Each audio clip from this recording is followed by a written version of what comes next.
Good afternoon and welcome to the DP Poland PLC investor presentation. Throughout this recorded presentation, investors will be in listen-only mode.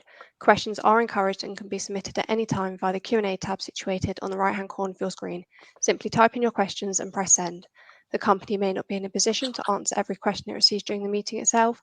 However, the company can review all questions submitted today and publish responses where it's appropriate to do so. Before we begin, I'd like to submit the following poll. And I'd now like to hand you over to Niels Gornall, CEO. Good afternoon, sir. Thanks, Lily. Welcome, everybody, and thanks for your time today. My name is Nils. I'm the CEO of DPP, and with me today is our CFO, Edward. Today, we're presenting our full year 23 audited results and share what we've been doing so far in 2024.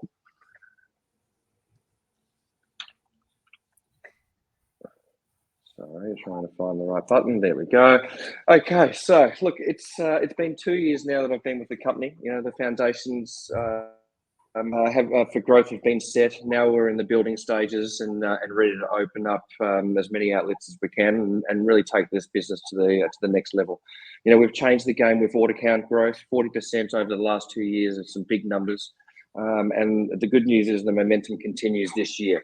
So like-for-like system sales in 23 was close to 20%, and year-to-date April 24, we're tracking exactly the same as last year at 20% like-for-like growth. EBITDA of 3.5 million Great British pounds for 2023, up over 100%. You know, big improvements in our EBITDA.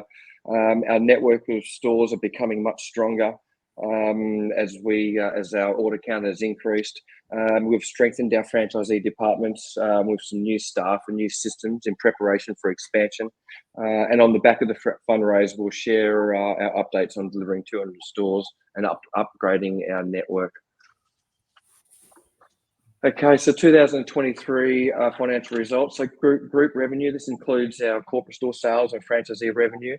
44.6 million pounds, up 25%. Group system sales, so this is our corporate store sales and our franchisee sales. Similar number, 46.1 million, up 25.1%. Our AWOC in Poland over here to the right, we finished off the year at 731. So we are growing sales with volume and order counts.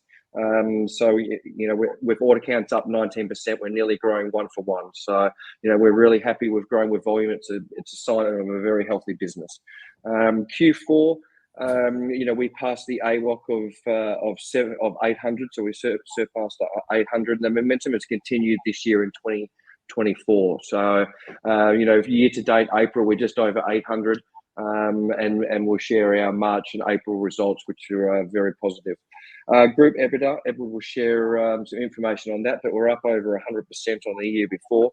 You know, I suppose all I can say is our high volume mentality is working.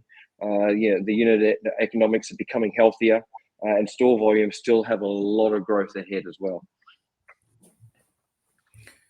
Okay. Edward, if you want to go through our P&L for 23. Sure.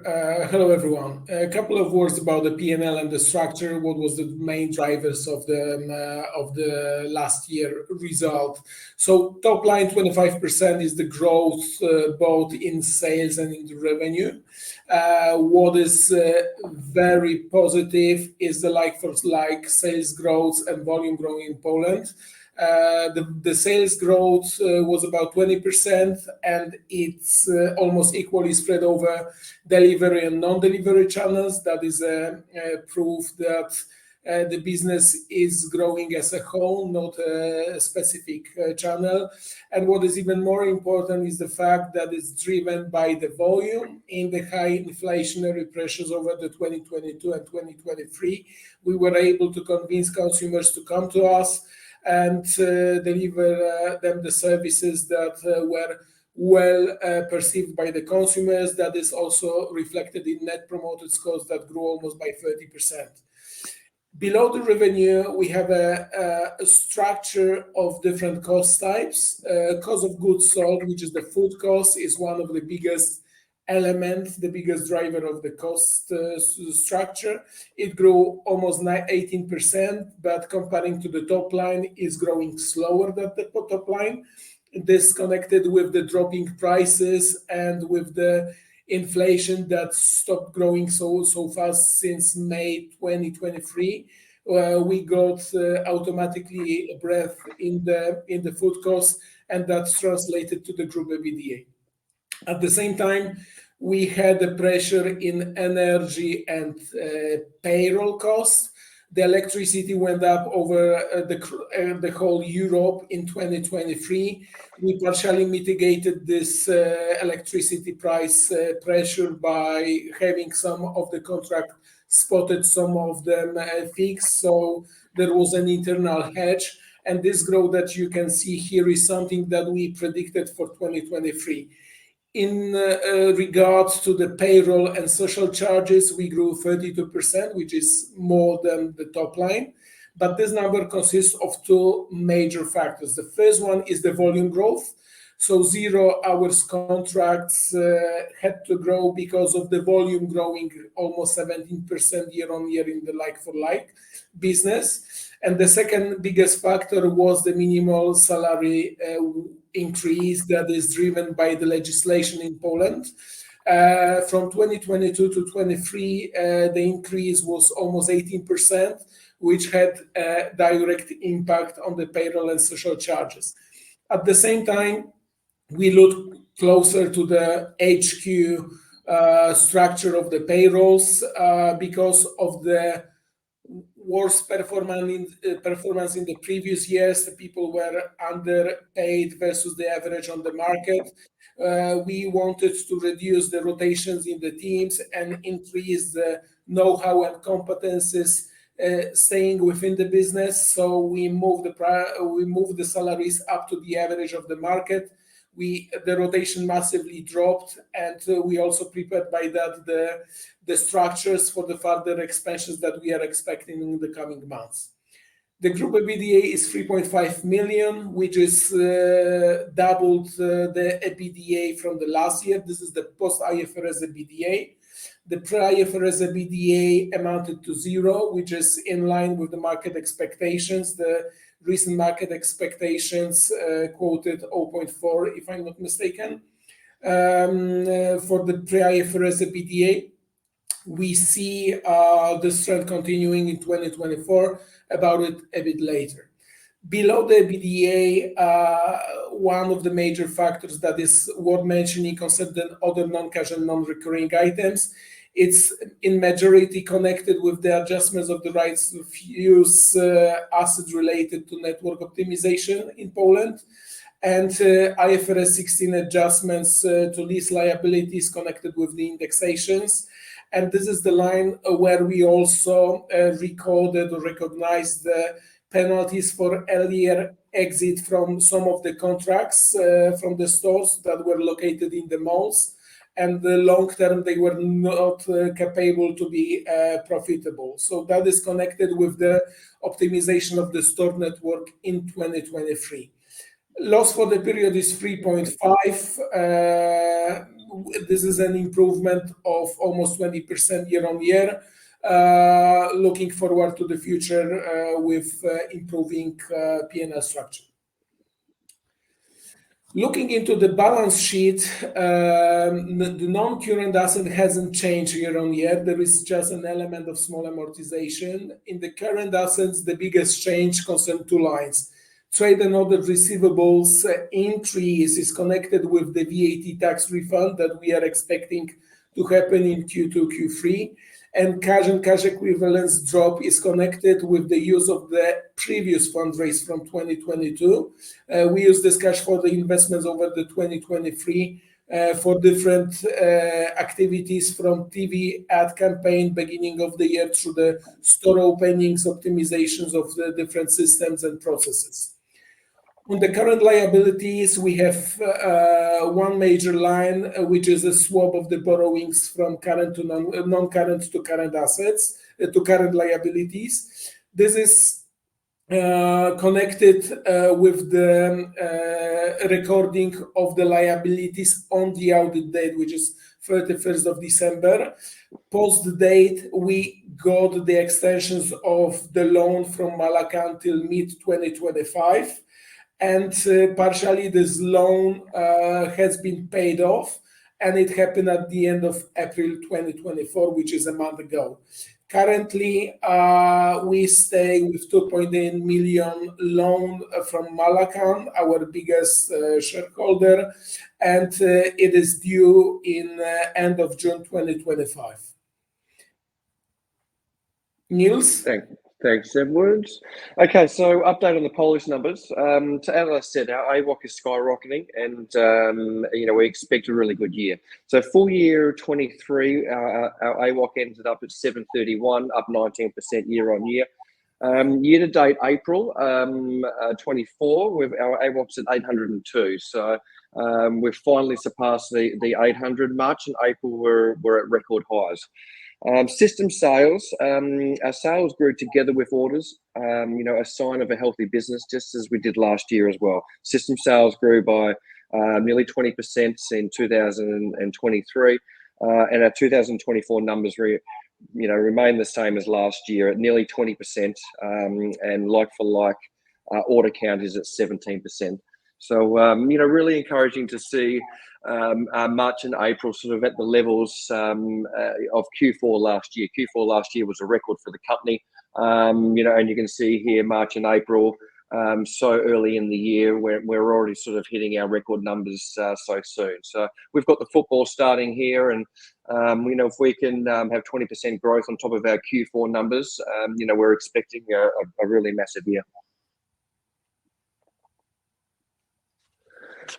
Okay, I won't spend too much time on this slide, but just to reinforce our growth has been consistent, and we've been growing with volume. So here's the breakdown of last year. This is quarter by quarter, 20% for the year, 16.4% like-for-like order count as well, and consistently growth throughout the year. And you can see Q4 really exploded out to 27% system sales and 27% order count. So our whole high volume mentality has been the main driver, and I suppose our never-ending quest of delivering value to our customers has been the main driver of this. More importantly, momentum continues in 2024. So far we're sitting at just slightly higher than last year's numbers, 20% like-for-like system sales in our existing stores, and order count growing the same as last year at 17%. Once again, we had a massive blowout here in April. 26% like-for-like and 23% order count. So, rolling some pretty big numbers. The constant focus on operational excellence, remains our number one focus. It's paying dividends and it's working, and we don't see that stopping. Delivery times of around 25 minutes throughout the winter was a really good result for us. And this year, we've really focused on our dessert and sides, our menu. So last year we really worked on upgrading our pizzas and upgrading our specs on our meats, and putting more cheese, etc., onto our pizzas. This year we're concentrating on our sides and our dessert. So we just rolled out our new dessert menu early in the year. Things like Kit Kat calzone and sweet rolls of raspberry and chocolate. And once you start putting chocolate and raspberry on digital ads with really good marketing, it really drives customer visits, new customers coming into our stores, and then existing customers also ordering more often. The last couple of years it's been really hard to lift our average ticket and to increase the basket size. And with this new promotion with all the desserts, it's one thing we've seen that it's either people are watching their pockets a little bit less, or people are diving in for the new desserts. Store economics, Edward, if you want to take this slide. Yeah. So when we combine this hard work that Niels just explained on the volume and this high volume mentality, and combine it with the cost structure that got less impact from the inflationary pressure over the last months, you can see exactly this pattern which you see now on the screen. Over the 30 months, we dramatically changed the store EBITDA structure, having in mind also this very difficult situation in the macroeconomic perspective. And we see a constant increase of the EBITDA, starting from May 23 we started delivering positive EBITDA, store EBITDA. What is even more important is the beginning of the year. Quarter one for the pizza sector is always the most difficult period during the year, and 2024 Q1 is for the first time positive for this business. Comparing to the previous years, we see a visible change. Looking into the future, this is also a good forecast that we are entering into the long-term change trend and positive trajectory for the EBITDA. Okay, so customer satisfaction continues to improve. Our net promoter scores are still, still increasing. New customers was 19% increase in the score, and the returning customers is 37%. So, our existing customers are giving us a lot of credit for what we're doing, and you can see on the right-hand side here with the consumer base. Not only are we growing the consumer base, but the existing customers are also ordering more frequently as well. So, I really think we've been 2 years now of consistent product and consistent service, and the consumers finally starting to trust us and become regular users. So, I think. As the journey goes on, in Croatia, we've been giving this outstanding service for 4 years now, and the stores are much busier. So, we're confident with another couple of years of consistent service that will absolutely match the other European markets. Customer loyalty over here to the left-hand side with the mobile apps. I really see that mobile app usage is as loyal customers. It's going to be hard to go to the huts if you've got a Domino's app on your phone. So, we work really hard to get these numbers up, and 280% increase in mobile app usage from the year before is massive. And, we're still driving that and expect some good numbers moving forward. Okay, over to Croatia. So we ended up the year with 5 stores. I won't spend too much time on this slide. We've already presented last year's numbers. So we had 5 stores, 44% up for the year. Like-for-like sales were fairly flat at 3%. I suppose just a bit of a reference for the Croatian market. So last year, Poland was at 730 average weekly orders. Croatia's over 1,200. So the volumes are much higher. And this year moving forward, we're seeing some increases. So like-for-like sales this year to date, April, we're looking at 10%. System sales up 77%, but the like-for-like is encouraging at 10% growth. So the bad news is that we did have Pizza Hut open this year. They opened up the last week of December last year. I suppose the joys of being a public listed company and us being so open with our numbers. Frustrating to see Pizza Hut move into the market. There's plenty of European markets they're not in. So it was really disappointing that they came in, but we keep on fighting, and it only makes us better. So it was a good excuse for the team to once again up the level of our delivery service and pizza quality. I think we've come out looking pretty good. So we did have a couple of months of flat growth, but April saw plus 16%, and we're tracking at 10%. So some good results there. We're madly trying to get stores 6 and 7 open this year. The more stores we have, the more marketing spend we get. So we need stores as quickly as they can, so we can just spend more and more on our branding and just protect ourselves from Pizza Hut coming in. Croatia is an exciting market, and we continue on our growth plan. Okay, business expansion. So this is straight from the fundraise a couple of months ago. So as we presented, we're targeting 200 stores for the group by the end of 2026. We're targeting to challenge the number 1 position in Poland.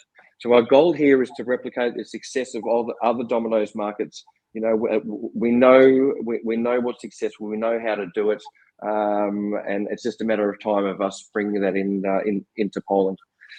So we're targeting 900 orders by the end of 2026, and we're well on the way to hitting that number and hitting it very early.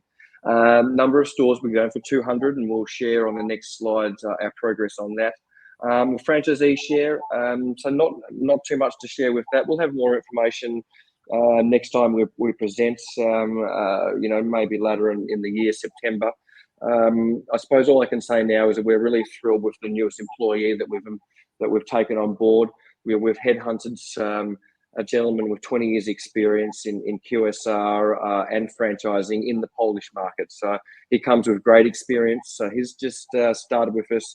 He's setting up the building blocks for the whole department, getting all of his staff ready.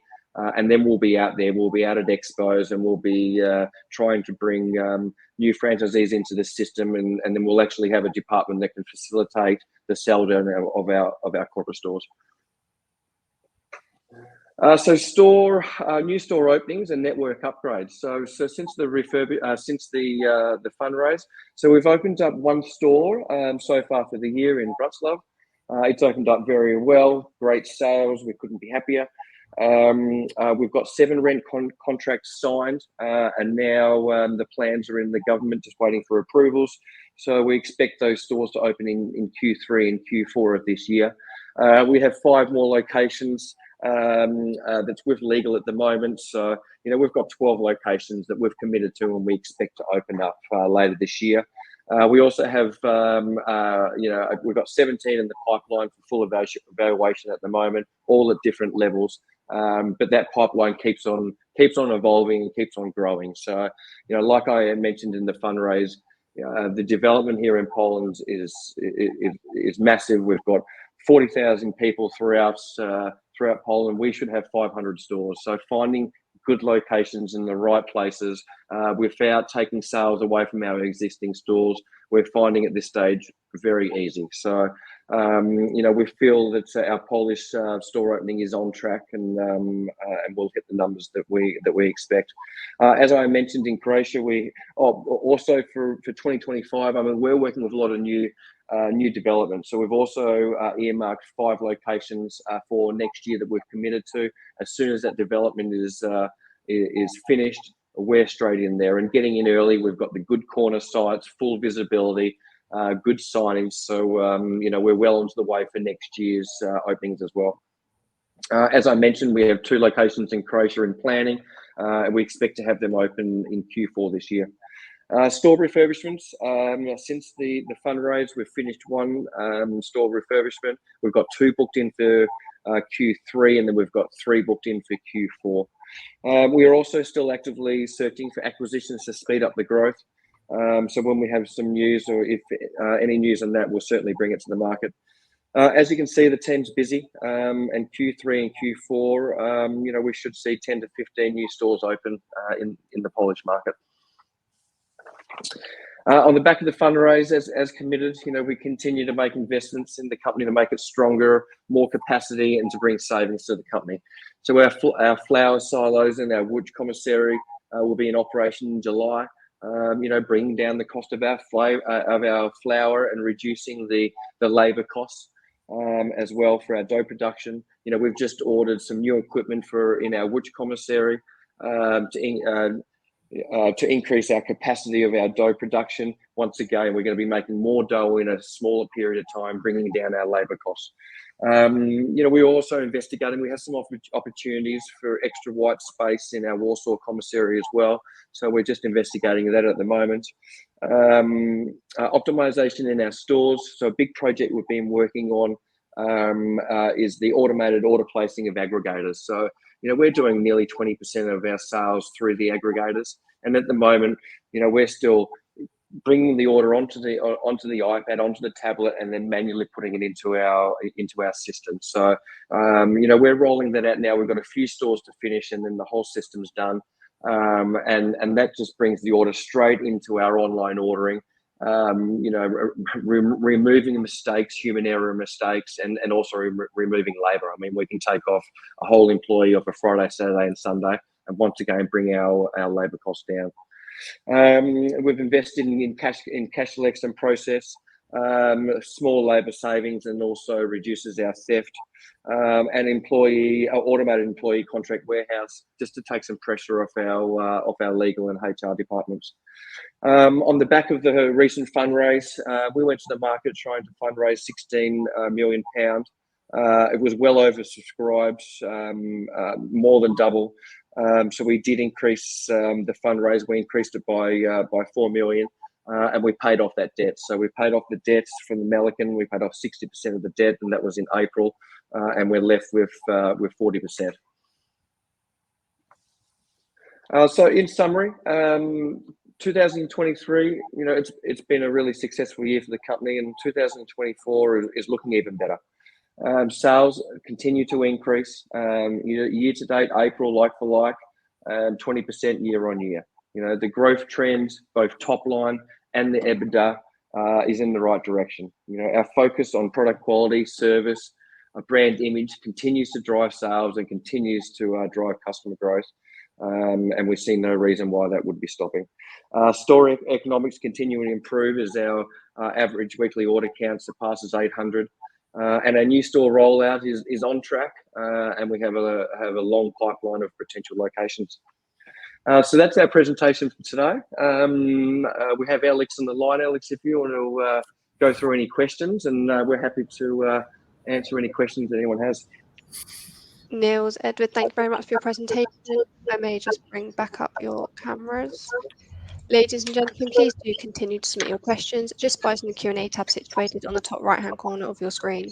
Just while the company take a few moments to review those questions submitted today, I'd like to remind you that a recording of this presentation, along with a copy of the slides and the published Q&A, can be accessed via your investor dashboard. As you can see, we've received a number of questions, and thank you to all investors for submitting their questions. Alex, could I please ask you to read out the questions and give responses where appropriate to do so, and I'll pick up from you at the end. Thank you. The first question is for you, Niels, and it's to help give confidence that you can sustain a high pace of openings. Can you please detail how you're structured with regards to expansion? So team structure, process, site selection, target areas for 24-25, and when you transition to a franchise-led business, how will you adapt? Okay, no worries.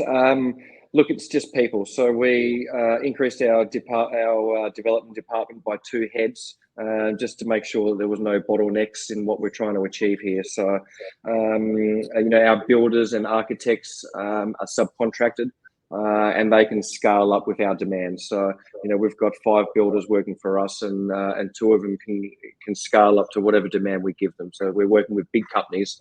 So we see no bottlenecks with that. As far as site selection, we know the KPIs that work for us. So we know what population we need. We know our current presence. We know what the competition is doing as well. So that's our first. The first thing we do is population. And whether we have stores there, we don't want to be putting stores on top of our stores. I mean, we've got 40 million people here in Poland. We should be having 500 stores, so there's plenty of place to find the right locations. Then we may ensure that the price is going to match and the location is perfect. So I am a big one on making sure that location is absolutely spot on, and we've got we've got some really good structure to make sure there is plenty of people approving a site before it even gets to the board for approval. So, we've got some really stringent rules in place, and yeah, I'm confident that the sites we're selecting are really quite good. As far as the franchise side, how we adapt to that, like I mentioned, we've just hired a new head of franchisee department. And when we start selling down the stores, basically the only extra staff members you need is business consultants and the business support for the franchisees. So it's just a matter of hiring new heads that are experienced in that field. Next question is one for you, Edward. Why does it take so long for DPP to close the financial statements at the period end?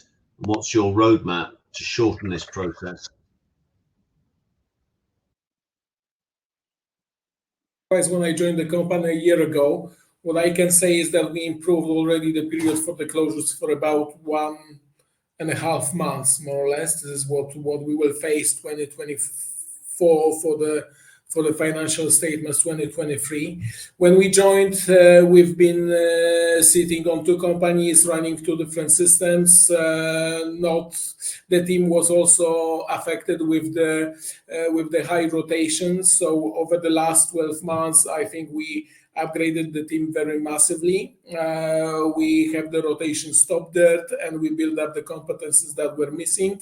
Currently, the company is running on the same system, meaning those 2 subsidiary companies that are in Poland. And till end of this year, we were also a bit affected by the way how the company performed, because we also chose the, let's say, time slots that are not the most expensive from the auditor point of view. We had to look into the cost of the audit.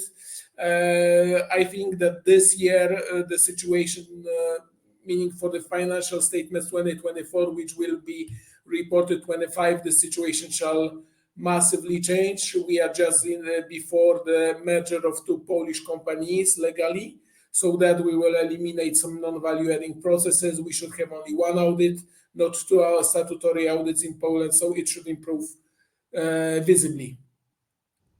Hope I answered. A question here for you, Niels. Well, firstly, congratulations. So thanks for your work and the impressive 23 results. Going forward, much of DPP's growth is going to come through rollout. However, do you see continued potential for growth in the older existing store estate? Same store sales in the US remain strong, for example.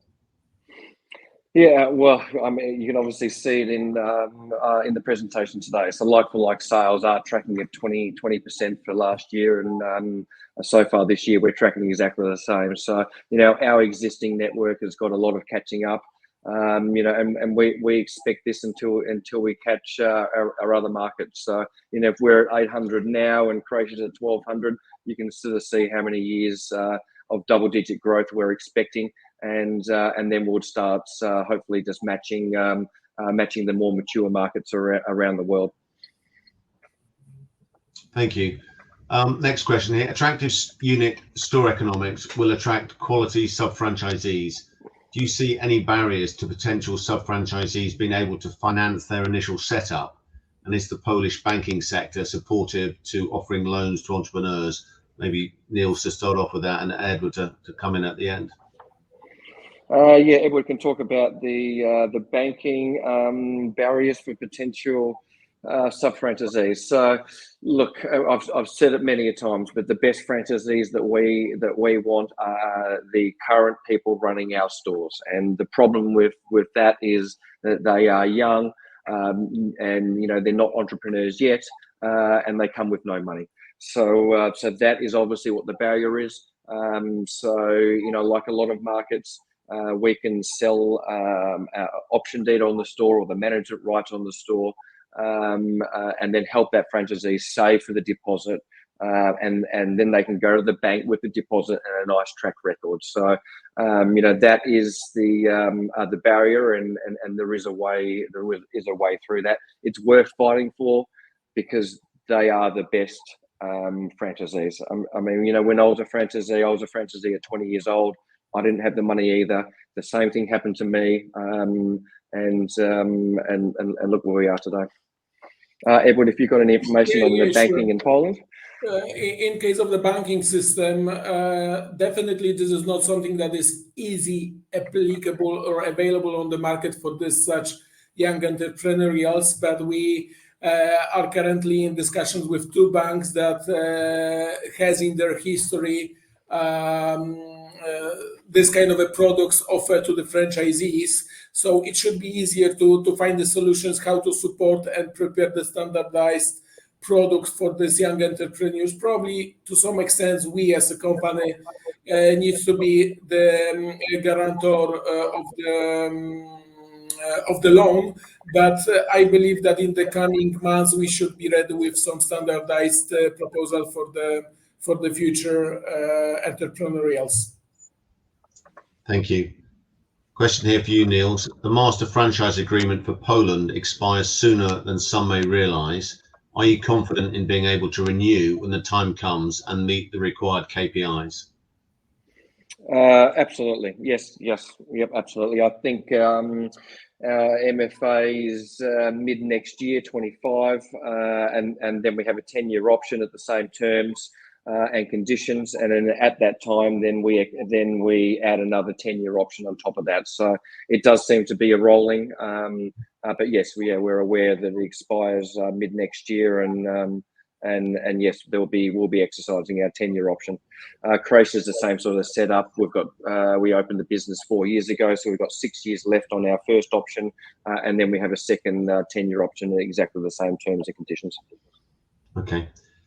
Question here: where do you see DP Poland in 10 years' time?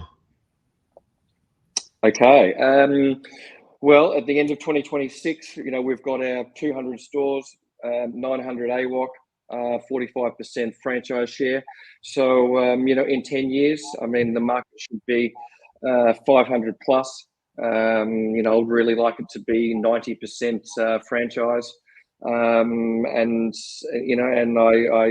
I see the sales similar to the other markets. I also see Poland as, it's a big country in Central and Eastern Europe, and we've got a lot of small countries around us. So I see us following the same path as many other businesses and running Central and Eastern Europe out of Poland. We have good labour laws here. We have high education, and there's no reason why we can't run several markets out of our Poland office. Thank you. Got a question here for you, Edward. Why is there a focus from management to enhance EBITDA as a relevant operational metric when post IFRS 16 is an important operational expense such as rent falls below EBITDA? You called adjusted EBITDA of 3.6 million in 23. However, there's almost 3 million of rent expense below EBITDA. Maybe do you want to just talk about the difference between the two metrics? I think I will have a very straightforward answer. Actually, we are looking on both parameters, both post and pre-IFRS EBITDA. For us internally, as an operational metric, it's more important the pre-IFRS EBITDA because, of course, we pay the rent. So this is a cost line that we need to take into consideration. The way how we presented the P&L in the presentations, it was recommended by FRC, the authorities in the UK. So for that reason, that was the recommendation based on the previous year financial statements. So for that reason, we go alongside with the recommendations. We are aware already that some of the investors asked about the pre-IFRS parameter, and for the future, I think we will be presenting as a side comment to the presentation. So definitely for us, pre-IFRS is also very important. Thank you, Edward. Broader question here. Can you talk about the local demand for pizza, the price of competition, who are the competitors, and what's the sort of local pizza culture like in Poland? Okay, pizza culture. I mean, look, I'm a traveller. I've been many places around the world, and it seems exactly the same to me. So I think that the pizza culture here is just as strong as any other country.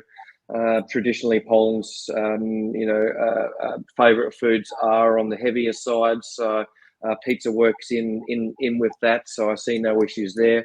Our competition who have been here longer. I mean, the first in the market was De Grasso, and they've hit 200 stores.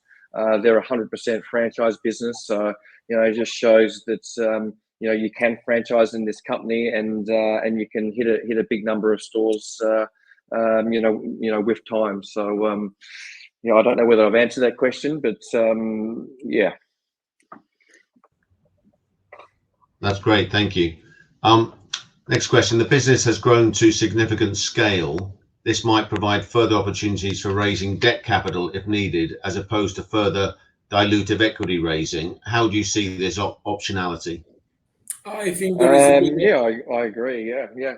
I'll just quickly jump in, and then you can finish off, Edward. Yeah, look, I agree. The fundraise and the corporate store sell down, provides the capital to hit 200 stores, and then our goal is self-funding organic growth after that. I would say the following. Currently, we are entering into the green zone on the operational cash flow. So we start generating operationally the cash for the company. At the same time, we have a lot of the cash still frozen in the fixed assets. So this is also the area where we can release some capital for further investments while selling the stores to the franchisees. And going further with those parameters and current fundraising, growing the network, the appetite of the banking sector for supporting us with the further development will be more and more visible. So definitely we will look into this option as well. Thank you. Question here for you, Niels. How and where do you find sub-franchisees? Okay, I suppose I mentioned a little bit before. We would like to find a lot from our existing business. We've got 110 corporate stores with people that have been running our business from 1 to 10 years. So that's where all the experience is. That's who we want to franchise. But obviously, we're not going to get all of our franchisees from internal. So we need to be open for externals. I've mentioned it many times before. The second best franchisee that we could attract is from the QSR business, from the McDonald's, the Burger Kings, the KFCs, the Pizza Huts. So these are the people that we need. We want operators that are hands-on. Thank you. This is a question about the global Domino's business. Domino's is a global business. Is there anything you've seen recently that your fellow Dominoids are doing elsewhere that you think are interesting or exciting, perhaps not for this year? Okay. Well, we just got back from, we had a worldwide rally in Vegas. There was 10,000 Dominoids at this conference. And there is a lot of technology in the pipeline. So I think that's where the future is. There's a lot that's being worked on. And that'll be, it's being rolled out in the US now. And a lot of the conference was how we roll this out in other markets, including the European market. So definitely technology is a big thing. And then with our relationship with Domino's Pizza Group, we're not going to miss out on any of that technology moving forward. So that was really exciting to see. Look, I think a lot of other markets are coming to us for advice as well. I mean, we won Store Manager of the Year in the whole world. So, to win an award like that, we won the most prestigious award in the rally. Was one of our Ukrainian managers from here in Warsaw, and he got presented with Manager of the Year in front of 10,000 people. So we've had actually a lot of people coming to us for advice. I would add maybe to this one comment that it would be also good to look at the consumer basket, how many consumers we have, who comes to us, who is leaving us, and for what reason. There are some countries doing a great job and analysis around it, and this is definitely something that we want to adapt into our business as well in the future. Thank you. Got a question here for you, Edward. Yeah. You probably want to answer this in the context of market expectations. Are you on track to deliver an EBITDA margin above 10% in FY 2024? I already looked into that questions and just try to. It should be 26, shouldn't it? I think that's what we announced. Yeah, end of 26, we're going for 10%. Yeah, so I will try to be a bit more precise. So when we talk about the post-IFRS adjusted EBITDA margin, yes, we are on track. Thank you. Question here on M&A. Are you considering it as an option as a tuck-in to accelerate the openings or for market consolidation? And if the former, would you consider this in addition to the 20-store target for 2024? Yes. So if there is any M&A opportunities, it is purely just to speed up our store growth. So if we do something, we'll still be building our 20 stores in the background as well. We're not slowing down. So if anything happens, we're just going to get to that 200 mark quicker. Thank you. Then the question on your competition: what do De Grasso offer franchisees, and how have they been successful in this model? Look, it's probably I mean, I don't know their system 100%, but I would say, you know, what attracts the franchisees is a profitable model. De Grasso's been in the market here in Poland. They were first here, so they've got trust, they've got the presence, and they've been a solid business for a long time. So yeah, I would say it's a profitable model. And for us, you know, Domino's has had a dark past in Poland, where we're trying to change that in people's minds, and I think we're well on the way to that. Thank you. What is the level of non-pizza sales, and how extensive is the sides and the desserts range? Percentage-wise, I couldn't tell you off the top of my head, but look, I think it's. I remember. You know, Don May still talks about it a lot in Australia. You know, when he started doing the desserts and offering desserts that no one offers, you know, that's when Domino's in Australia really to take off. You know, he talks about the lava cake a lot, how we were the first to bring it out, and you know, now that lava cake is in, you know, competition and restaurants, you know, all over the world. So I think it's unique when we can have a product that nobody else can have. It certainly drives sales. So it might only be a small percentage, but it's definitely driving customers. I would say the following: we look into that, comparing to the other businesses of Domino's around the world, and we have the area to catch up, and we are concentrating on that in the coming months and years. So it could be bigger chunk of the sales, and we are working on that. That will be a nice upsell. So we've got one more question that's been submitted, and it's really nice to know that actually every question that's been submitted has been asked on this webinar today. So thank you for everyone for submitting those questions. Yeah, and the last question is, look, just to clarify, the 10% EBITDA margin target is pre-IFRS 16. So just responding to this, for this year, the target is to be 1.6. This is what was communicated to the market, million pounds pre-IFRS, and this is not 10%, but around 3-ish plus percent. So this is on the pre-IFRS. In 10% zone, we were expecting to land in 3 years' time, more or less from now, on the pre-IFRS EBITDA. Yes. So I think this might be a bit of the misunderstanding. For the pre-IFRS, this year we are going for 1.6 million pounds, and we are on track with this. Niels, Edward, Alex, thank you for answering all those questions you can from investors. And of course, the company can review all questions submitted today, and will publish those responses on the Investor Meet Company platform. Just before redirecting investors to provide you with their feedback, which I know is particularly important to the company, Niels, could I please just ask you for a few closing comments? Yeah, thanks, Lily. I think I've said my closing. Look, you know, we're really happy. We're expecting a big year. You know, it's always challenging, but we're just having so many wins. So we're all very happy. We're pushing hard on our growth plan, and so far no hiccups. Niels, Edward, Alex, thank you for updating investors today. Can I please ask investors not to close this session, as you'll now be automatically redirected to provide your feedback in order that the management team can better understand your views and expectations. This will only take a few moments to complete, and I'm sure will be greatly valued by the company. On behalf of the management team of DP Poland PLC, we'd like to thank you for attending today's presentation, and good afternoon to you all.